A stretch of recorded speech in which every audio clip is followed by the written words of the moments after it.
Welcome to Timeless Wisdom with Dennis Prager. Hear thousands of hours of Dennis's lectures, courses, and classic radio programs. And to purchase Dennis Prager's Rational Bibles, go to DennisPrager.com.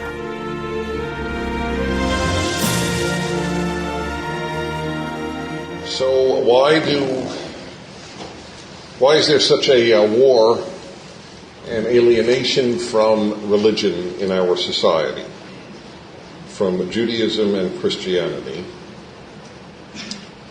I'd like to offer you the essence of the war comes from the deepest parts of the human being, not to want to be commanded on how to live. I think that is why there is such a desire, to the point where you even have, just as I meet with you now, in the state of Massachusetts, there is a lawsuit to drop the words "under God" from the Pledge of Allegiance. One has to be honest. There is a war against God and religion, certainly anywhere in the public sphere. It's done in the name of separation of church and state. I don't want to get into that because it would take a seminar on it, or 5 minutes at the course that we have on that at Prager University on the internet, on the YouTube. But I just, it's clear. People fear and don't want religion, and there's got to be a reason.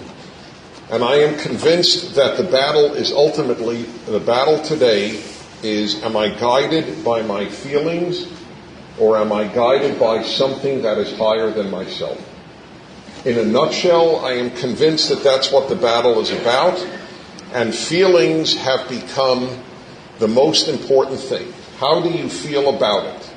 Let me give you example after example about the substitution of feelings for standards, for values, certainly for commandments.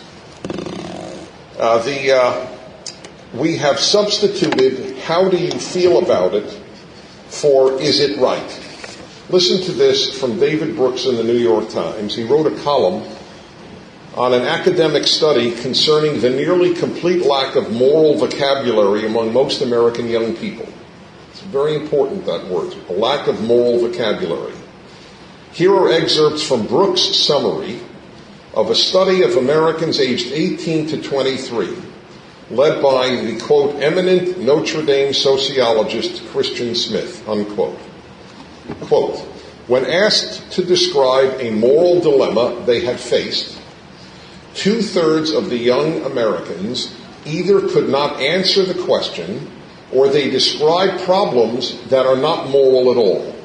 In other words, the very notion of a moral dilemma is alien to 2/3, according to this eminent sociologist, and I think he's right. The very notion of a moral dilemma. What do you know what a moral dilemma? What is a moral dilemma? Am I right? Did I do right? Is it right? Is it right is a moral dilemma. Is it right is not a question in the vocabulary of most young Americans. The default, most thinking didn't enter the picture even when considering things like drunken driving, cheating in school, or cheating on a partner. Even then, moral dilemma didn't enter the picture. The default position, which most of them came back to again and again, is that, quote, moral choices are just a matter of individual taste. How I feel about it. There is no moral dilemma if how I feel is the only arbiter of what I should do. Correct? How do you feel about it? As one put it, quote, I guess what makes something right is how I feel about it. But different people feel different ways, so I couldn't speak on behalf of anyone else as to what's right or wrong. Let me give you 2 examples from my own work with young people. But it's so many years of young people, these are now old people, the young people that I'm talking about, plus young people. So I would ask, this is very, I've talked about this for 35 years. Would you save your dog or a stranger if both were drowning? Most, 2/3 wouldn't save the stranger because they love their dog, they don't love the stranger. But here is the interesting thing. I don't often mention this. I asked the 1/3 of kids, by kids I mean 18 years old, I asked the 1/3 of kids who do vote for the stranger, I asked them, are the ones who voted for the dog wrong? In all of my life, no one said, yes, they're wrong. They were taught to be tolerant, open, non-judgmental. I would save the stranger. I think you should save a person before the dog, even if you love your dog. But hey, they think that they should save the dog. Who am I to say who's right? I never met, so even what I consider the good guys will not say that they're right, because there is no right and wrong. I personally would save the stranger. They personally would save the dog. Who am I to condemn them? Well, forget condemn. I didn't even ask them to condemn them. All I said was, would you say they're wrong? And they couldn't say that they were wrong. The inability to judge somebody wrong is the example. I'll leave it with that perfect example of where everything comes down to taste. They did this in Florida. I'll never forget, the New York Times had a front page article on values clarification. Notice the word clarification. Not values instruction. Values clarification in Florida high schools. So what does that mean? There is no value. There are no values. There are only clarifying. There's only clarification of your values. So they asked, if you found a girl's purse in the hallway with money in it, would you seek to find the owner? Some said yes, some said no. But again, they asked the ones who said, I would try to find it. Are the kids who say that they wouldn't try to find the girl wrong? Nope. And here's the killer. The, quote, facilitator, notice not instructor, the facilitator did not say that they should. The facilitator was only there in the Florida high schools to clarify your values, not to say that anything is right or wrong. That's why religion is hated in the final analysis today. Because religion has the audacity to say there is a right and there is a wrong, and even worse, that God is ultimately behind the one who says that. We live in the age of feelings. The self-esteem movement is a perfect example. How do I feel about myself? So here's the news, folks. The people who have the highest self-esteem are usually the worst people. Violent murderers, violent criminals in prisons have very high self-esteem. The self-esteem movement has been a moral failure in the first resort. Giving kids awards for no achievement has been a disaster. By the way, I have to tell you, this may be controversial, and I certainly don't hope to be, but sometimes I am inadvertently. But I will tell you, when I meet a kid who has high self-esteem, I don't feel good. Because why would a kid have high self-esteem? I don't think a kid should walk around lacerating himself. I'm a piece of junk. I'm worthless. There's a big difference between worthless and high self-esteem. But you have to earn it. Anyway, that's a big deal. In his memoirs, the Commandant of Auschwitz, okay, think he was bad? Guy who supervised the torture and murder of 1.5 million people, every one of whom was innocent, many of whom were children, many of whom were grandparents. In his memoirs, he wrote, readers would never understand this, but I... Tired of giving away all your rental profits to a property manager? You don't have to. Over 800,000 landlords use TurboTenant to find and manage tenants. Keep your 10% and sign up for free at turbotenant.com. Still managing your rental business like a side hustle? Stop risking your cash flow. Over 800,000 landlords use TurboTenant to streamline their rental operations for free. From finding tenants you trust to collecting rent on time, we've got you covered at turbotenant.com. Too have a heart, and I was not a wicked man. How could the Commandant of Auschwitz not think he was a wicked man? It's a very important question to ask. How could that be? Well, I'll tell you the immediate answer is because people don't assess themselves by their behavior, they assess themselves by their heart. I have a good heart. Yeah, I supervised 1.5 million people, gassed, tortured, and so on, starved, but I didn't mean badly. We don't judge ourselves by our behavior. We judge ourselves by our motives. Or the man who kidnapped the 3 girls/women and what he did to them over the course of, 10 years? And he said in the court, I am not a monster. In fact, I am an addict. And in other words, feel sorry for me. Feel sorry for me. It's the examples of how feelings are now the dominant force in society. I will never forget this. This was a great moment in my education.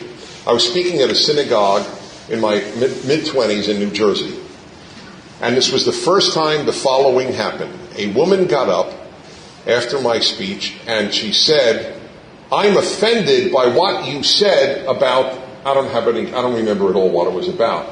But I remember my reaction inside and what I expressed. I was honestly stunned because, folks, I so try not to offend people. I banned Monica Lewinsky jokes from my radio show because I wouldn't humiliate her.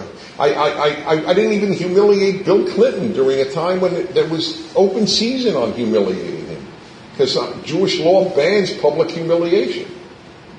So I didn't understand, and I said to her, why are you offended? And then she said why, and then I said, well, wait a minute. You disagree. That I understand, but I don't understand why you're offended. And over the course of time, I've come to realize it's no longer I disagree, it's I'm offended.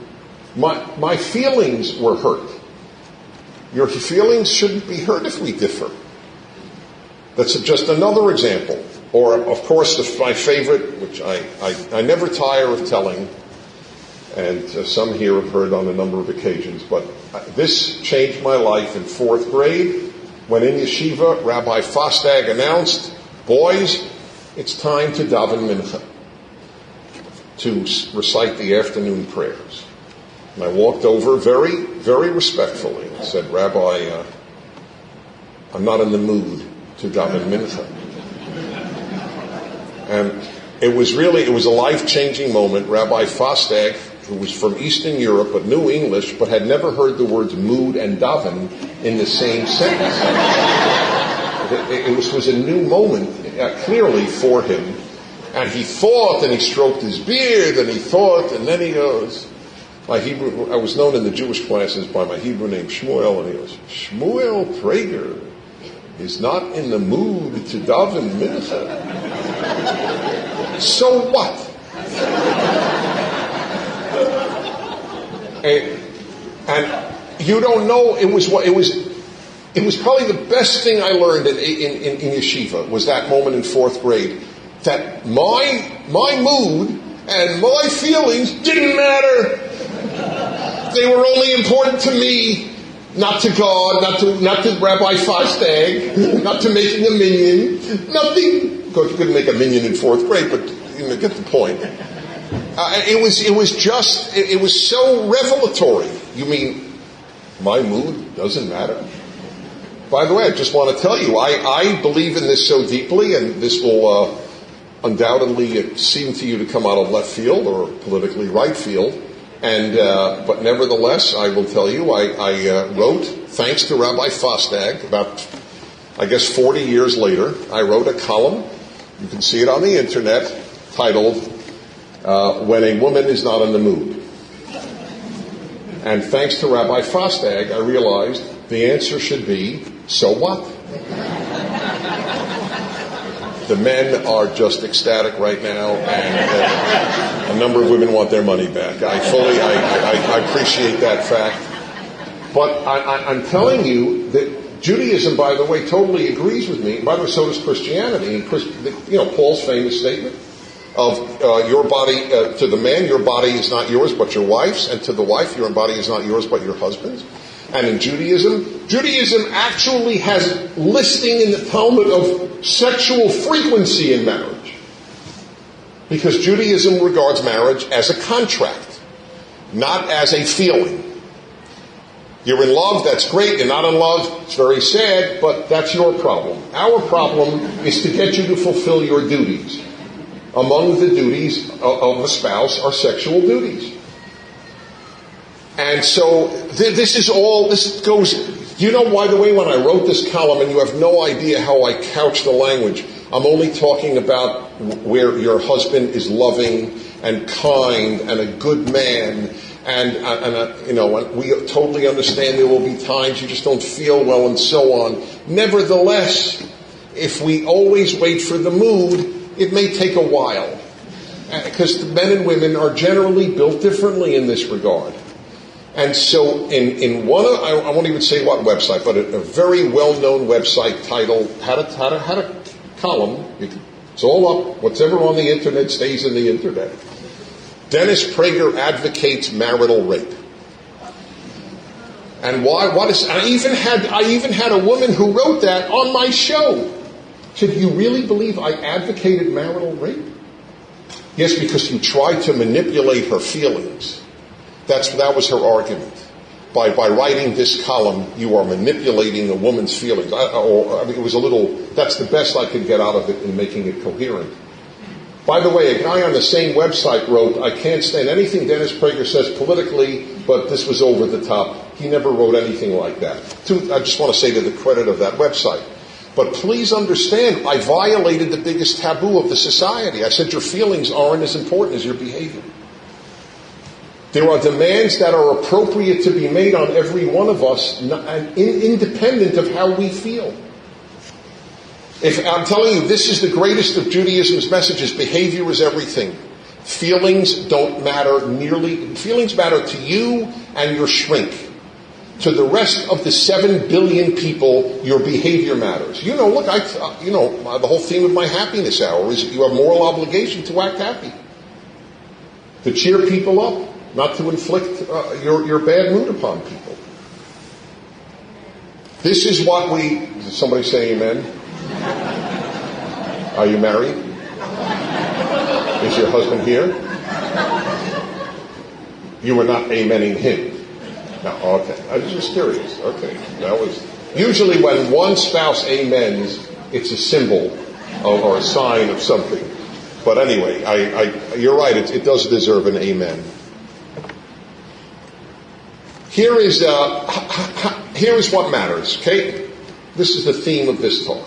Number one, how you behave is all that matters, not how you feel. Number two, that behavior must be guided by values. And number three, those values ultimately must come from a transcendent source. In other words, something higher than you. I will repeat again. How you behave is all that matters, not how you feel. Number two, that behavior must be guided by values. Number three, those values must come from something higher than you. I have a tape, get it through the Prager store, of an interview I conducted with a Swedish woman, late 20s, very bright, on one of the ships where I take cruises with my listeners. She was working on the ship. She was getting a PhD in Sweden. Of course, she was totally fluent in English. Still managing your rental business like a side hustle? Stop risking your cash flow. Over 800,000 landlords use TurboTenant to streamline their rental operations for free. From finding tenants you trust to collecting rent on time, we've got you covered at TurboTenant.com. Still managing your rental business like a side hustle? Stop risking your cash flow. Over 800,000 landlords use TurboTenant to streamline their rental operations for free. From finding tenants you trust to collecting rent on time, we've got you covered at TurboTenant.com. So I said, may I interview you, because Swedes fascinate me. And they do, because Sweden has been the longest ongoing secular society in the history of the world. So I said, do you believe in religion? She said, oh, of course not, with a little chuckle. Do you believe in God? Of course not, with a little chuckle. So where do you get your notions of right and wrong from? My heart. It's on tape. I mean, the woman's getting a PhD. She's bright.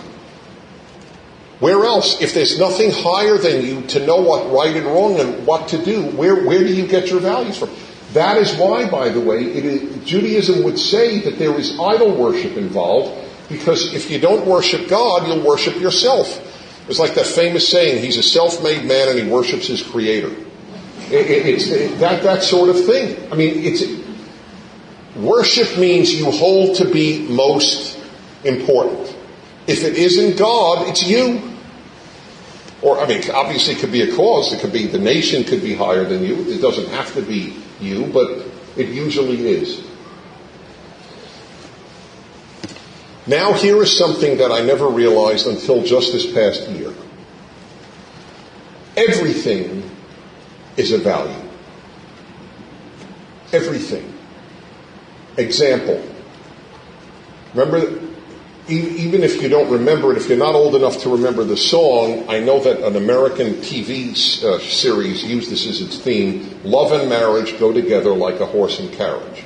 When I was a little boy, that was a famous song. Love and marriage, go together like a horse and carriage. Now,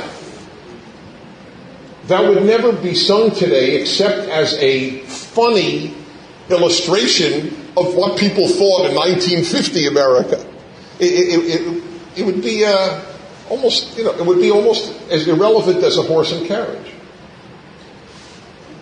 I grew up thinking that love and marriage do go together like a horse and carriage. In other words, by the way, not just me, everybody in Western history, everybody in Jewish history, you just assumed in the vast, vast majority of cases you'd get married. In Judaism, it was so assumed that if you were a male, they didn't embarrass females, a male was humiliated in religious Jewish life if he didn't get married. You see this talit? You're supposed to only wear it in Orthodox life if you're a married man. So you'd see some poor guy, 30 years old, who's not wearing a talit and shul, and you'd think the guy's a loser. Jewish life did not say, oh, we feel bad for you, put on a talis anyway. It said, you earned the talis by committing to a woman. This is how all of society acted in its own way. It was just assumed. That's why bachelors don't get far in politics, with very, very few exceptions. There was always a belief that a married man was more trustworthy. That to be a man, you got married. That made you a man. Not anymore. Today, marriage is now a feeling. So as, for example, you ask somebody 30 years old, even women, so are you married? No. You want to get married? Well, I'm not ready. Yeah, if the right person comes along. I want to first establish myself and get my third PhD. Whatever it might be. But in other words, it's just not important. And then I came to realize, because in Europe they're just marrying less and less, what I thought was a given is not, it's a value. And with the death of religion, you will inevitably have much less marriage. Like in Europe, you are just having less marriage. Here's the ultimate. Children is a value. Now, you would think if anything was just human instinct, it's having children. And the truth is, it was, because the instinct to have sex is an instinct. And without birth control, you produce children, so people just had children, whether they liked it or not. But you realize now, especially in the age of birth control, children is completely a value. It's totally a choice. You either have the value that it's important to have children or you do not. Everything is a value. Oh, and here's the thing. This is because I have a great blessing. I get to talk to so many people from so many parts of life. So why don't you have children? Well, these are direct quotes from listeners. I'm not the mom type. A guy. I like my life the way it is. Another woman, I never really had a maternal instinct. Or the famous phrase, come on, Dennis, only people who really want children should have them. It's very bad if people who don't want children have them. So now they've turned the value upside down. It's noble not to have children if you don't want them. So here is the Jewish answer. The Jewish answer is always behavioral. You don't have a maternal instinct? Oh, really? Try this. Give birth or adopt a child, put him in your arms, and then tell me you don't have a maternal instinct. You know how many women have called me up to say that? Oh, I didn't think I had a maternal instinct. Then we adopted a kid, or then I gave birth to a kid. And you know what, Dennis? You're dead right. And the same with men. Men, even more so. Most guys, especially today, don't yearn to be a father, which is sad to me because that was the thing I most wanted in my life. But it is a same thing. You have a paternal instinct when there is a child in your arms and you're its daddy. Then a paternal instinct comes out. It doesn't come out as you're watching an NFL Super Bowl. It comes out behaviorally. That's why Judaism is so behavioral. Do it, then you'll feel it. Right? Act happy, then you'll feel happy. Act religious, then you'll feel religious. Act kind, then you'll feel kind. Actions precede feelings. We have inverted religion. We now have feelings precede action. You don't feel like being a parent, you're not a parent. You don't feel like marrying, you don't get married. It was good when society pressured people to marry and pressured people to have children. It was good. Because it isn't as instinctive as people think. Selfishness is instinctive. Going to the movies is a bigger instinct than having a child for many people. Everything is feelings. Even now, you would have thought this was pretty much a given, right? You would have thought getting married is a given, having children is a given. How about that man and woman are important?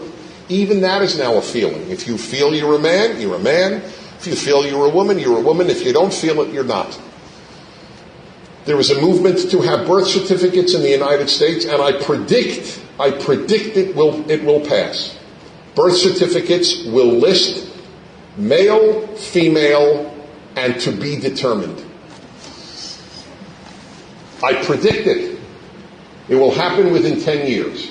Still managing your rental business like a side hustle? Stop risking your cash flow. Over 800,000 landlords use TurboTenant to streamline their rental operations for free. From finding tenants you trust to collecting rent on time, we've got you covered at TurboTenant.com.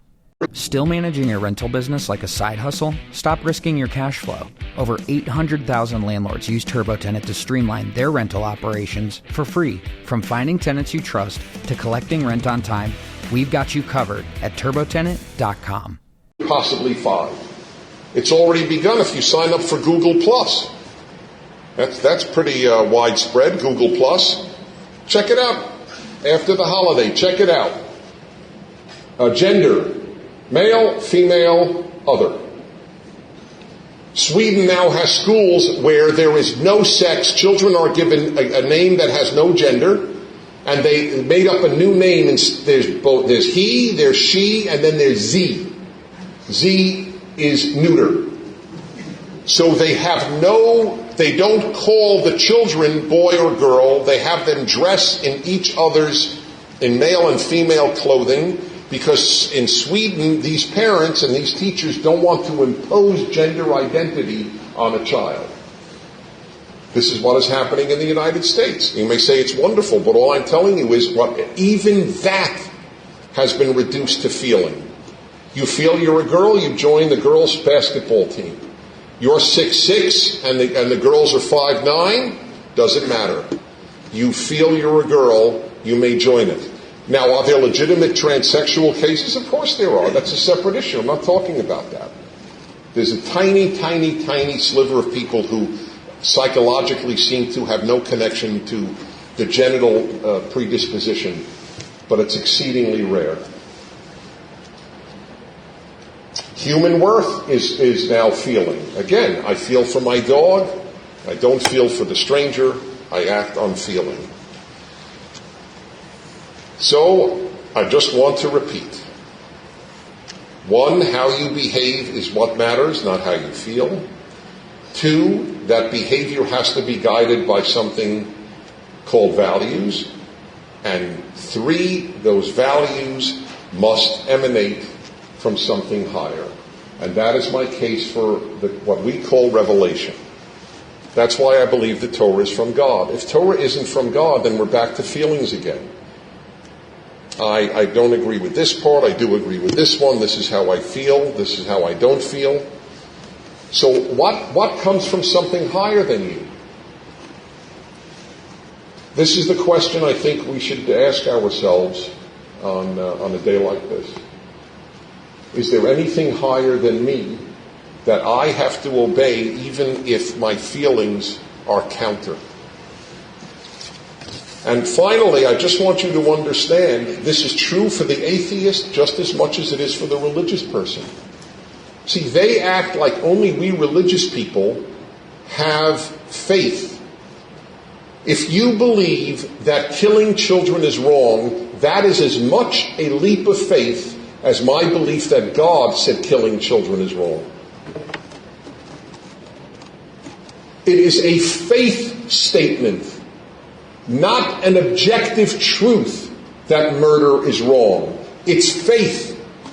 Let me quote to you one of the best-known atheist secular philosophers of the last century, Richard Rorty. Look it up, you'll see how well-known he is. R-O-R-T-Y. But he was intellectually honest. He wrote, "For the secular liberal, quote, there is no answer to the question there is no answer to the question, why not be cruel? No non-circular theoretical backup for the belief that cruelty is horrible." What does that mean? He said, all we do is talk in circles. So why is cruelty wrong? Cruelty is wrong because cruelty is wrong. You don't want to have cruelty against you, so why is that wrong? Because cruelty is wrong. And it just goes in a circle. Either God thinks cruelty is wrong, or cruelty is not wrong. He was honest. I much prefer an honest atheist to a dishonest religious person. There are rabbis, priests, and ministers who will say you can have morality without God. I debated one of them in this city 25 years ago at the former University of Judaism. I won't say his name because that's not my policy. Well-known rabbi in this town who argued that you don't need God for morality. So here you have a secular atheist acknowledging that there is no answer to the question, why not be cruel if you're atheist? And a rabbi with a yarmulke on who is saying that you don't need God for morality. This is what has happened. Be honest. So my belief that God said do not murder is my faith, but the secularist who says murder is wrong, that's his faith. It's a statement of faith. So that's why I believe that we are in trouble when we knock out the idea of moral revelation from a God. And so I am proud to stand by this 3,000-year-old document. Are there difficulties in there? There are definite difficulties. I couldn't agree more. But as I said to Alan Dershowitz when we debated in New York City, and with this I conclude, Alan Dershowitz, the famous Harvard law professor, and I debated. He is a liberal, I is a conservative. And we debated what's better for Jews, liberalism or conservatism. And it was a terrific debate, and actually I think you can hear it on the internet. And at one point I said, ladies and gentlemen, I said, I think I've come to the crux of the issue. When Alan Dershowitz disagrees with the Torah, he says, the Torah is wrong, I am right. When I disagree with the Torah, I say the Torah is right and I am wrong. And Dershowitz then looked at the audience and said, for the first time tonight, Dennis Prager and I agree. He agreed. When he disagrees with the Torah is wrong. When I have issues with the Torah. How could you not? But every time I have had an issue with the Torah and studied, I realized the Torah was right. The Torah says stone a rebellious son, right? That's a classic example of you take this document seriously. And then I realized, wait a minute.